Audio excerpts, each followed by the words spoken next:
Several criticisms have been made, and you've heard most of them, but let me go at them. Okay. One is that those parties that react to, I mean, you look at what's happening in the Islamic Revolution, you say it's driven by a kind of cultural and civilizing force, a civilization force.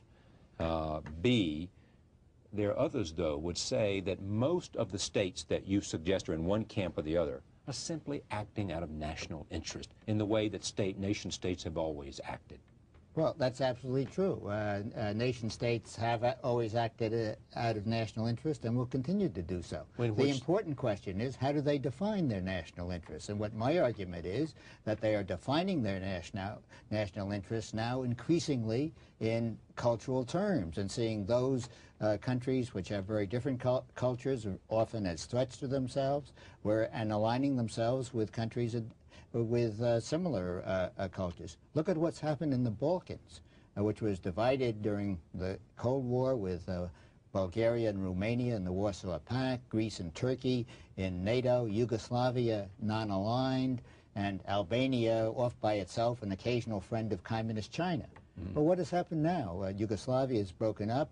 Serbia, and along with Bulgaria and Greece, have formed what they describe as an Orthodox Entente.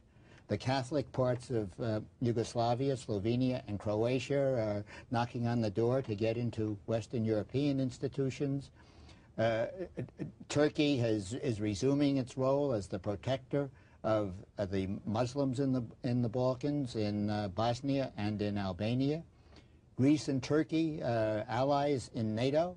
And of course, they were allies in NATO because they saw a common threat from the Soviet Union. Now that that threat is gone, are more teetering on the brink of violence against each other.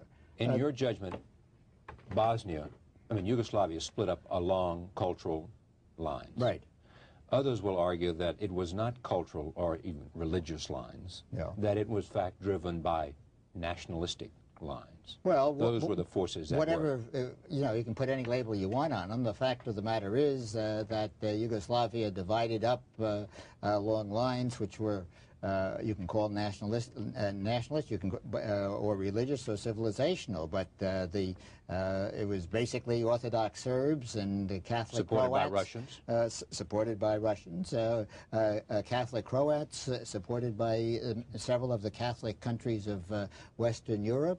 And Muslim Bosnia, supported by Judeo-Christian United States. Exactly, which, as I point out in the book, was the anomaly. But as we now know, it wasn't the United States that provided most of the help to the Bosnian Muslims. It was the Iranians. It was the Muslim world generally. It was the Bosnian Muslims became a very popular cause throughout the Muslim world, and it was the Iranians, the Saudi Arabians, Turkey, Malaysia, other countries which furnished arms and poured in hundreds of millions of dollars, probably close to $2 billion to support the Bosnian Muslims.